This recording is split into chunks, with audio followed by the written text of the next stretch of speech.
Welcome back to Teach English Now.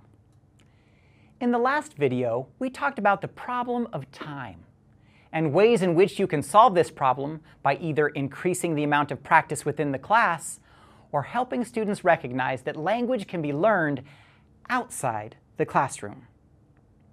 Because I like to talk to students about using language outside the classroom, I like to use the metaphor of a door to help represent how a language is learned. To learn English, we have got to help students realize that language isn't in a book. It is on the other side of the door. Language isn't a dried up, useless thing found in a dusty book. It is a powerful, motivating, useful thing that can help you communicate and connect with people in fascinating ways, both in and out of a classroom. Now, students might look at you like you're crazy, but please insist that there are ways for them to use their English outside. For example, one way to help students use language outside the class is to encourage students to list their possible resources. Who do they know who speaks English? Who might be interested in speaking English with them? Having students simply recognize their own network is a powerful tool to help them analyze potential opportunities. It can help you as a teacher to know who the resources are as well. And you can always invite English speakers to your class to help create a stronger language learning community.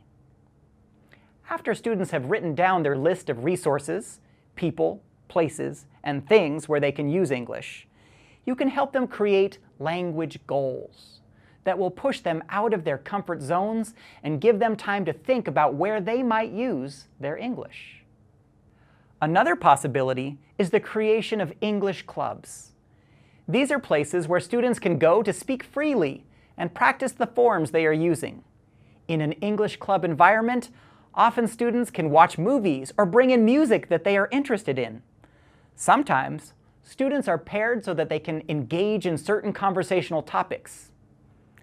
In one English club, a teacher transformed his classroom into a cafe, and students were able to enjoy snacks and order certain high-interest topics from different menus each week. Student exchanges are also powerful ways to help students connect to English outside of the classroom. A student exchange can involve a weekly pen pal assignment to another student from a different class, perhaps a class halfway around the world. There are so many English learners all over the world that would love to learn from your students, and having students write to those of a similar age can be a powerful way to connect students to the larger global society. There are hundreds of other ways teachers are trying to connect their students to opportunities outside of the classroom. We hope that our 3 ideas simply expand your mind to the possibilities of what you could do to encourage students to think outside the classroom box and start thinking about the doors that language can open. In the next video, we'll talk about how the internet and mobile devices are changing the way we see language learning and how we can use them to open a few more doors. See you next time.